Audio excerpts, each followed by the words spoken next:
terutama di dalam sholat. Sholat itu para bapak, para ibu seharusnya kita gunakan sebagai media, sebagai alat untuk mencurahkan segala sesuatu yang ada di dalam jiwa raga kita kepada Allah. Ini sholat itu paling tertutup dengan kehidupan di luarnya dan paling terbuka dengan Allah Subhanahu wa Ta'ala. Tidak ada waktu, tidak ada tempat ketika kita benar-benar berhadapan dengan Allah kecuali di dalam sholat. Makanya gunakan kesempatan ketika kita sholat untuk benar-benar curhat, mencurahkan segala rasa kita semua kepada Allah.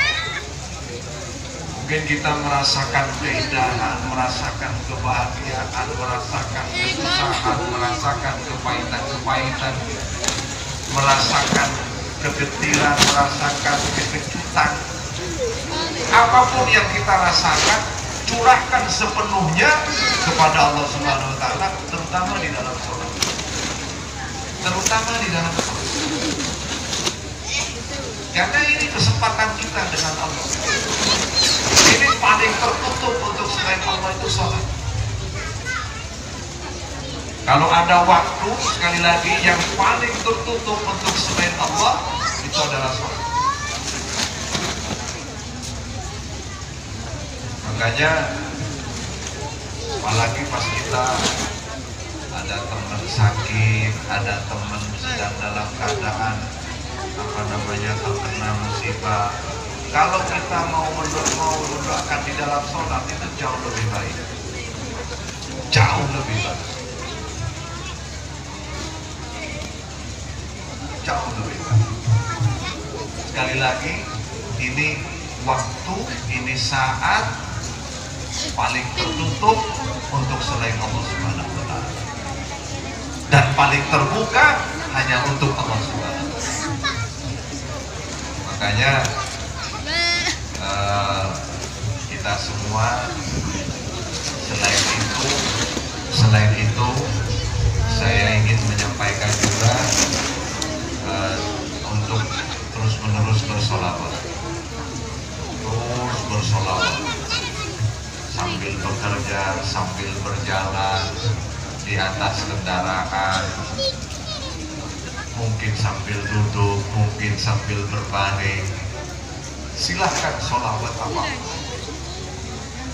Pun sholawat nario dan jendel, nyari sholawat sedepan. Tapi niatnya untuk membangun agama di dalam diri kita.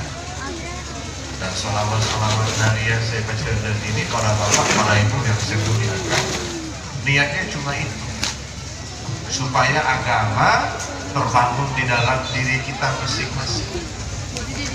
Agama supaya kokoh, tertancap di dalam hati kita sedalam-dalamnya.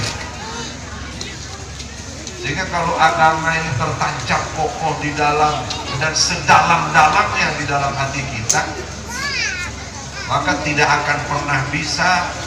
Kalau yang namanya pepohonan, akarnya kuat, tidak akan pernah bisa ditumbangkan oleh apapun.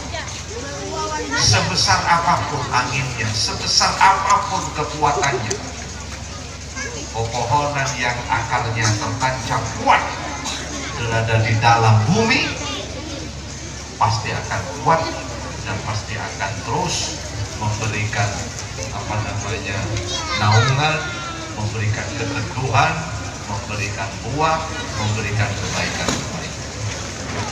Itulah agama. Karena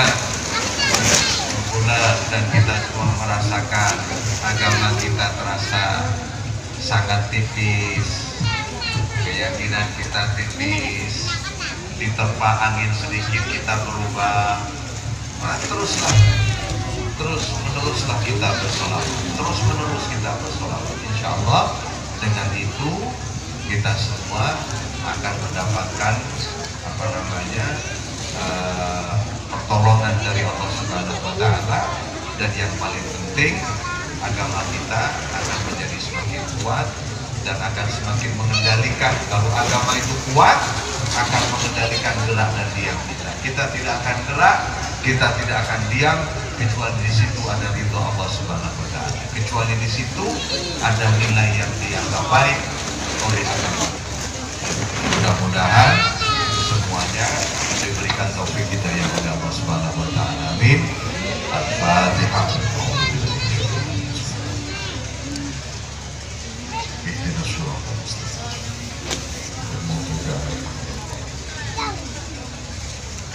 Dan yang paling akhir kita doakan juga mudah-mudahan kedua mempelai ini menjadi bagian yang karena ini akan menjadi bagian dari pondok pesantren Minhaj Pesantren ini. Apapun ini adalah tempat pendidikan, ini tempat untuk kita semua untuk mengenal Allah, lebih mengenal Allah, lebih mengenal Allah, lebih mengenal Rasulullah, lebih mengenal ajaran-ajaran Allah. Tentu saja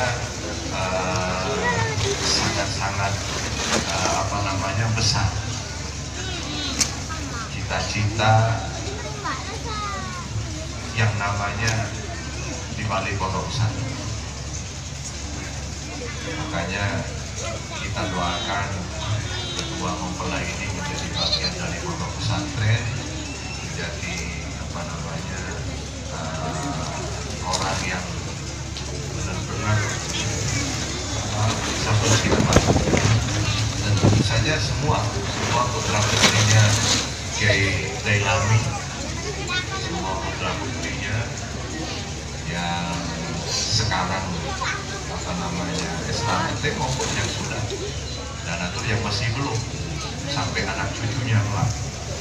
Mudah-mudahan karena pesantren ini salah satu cita-citanya para ulama, salah satu cita-citanya para aulia, dan kita yakin ini adalah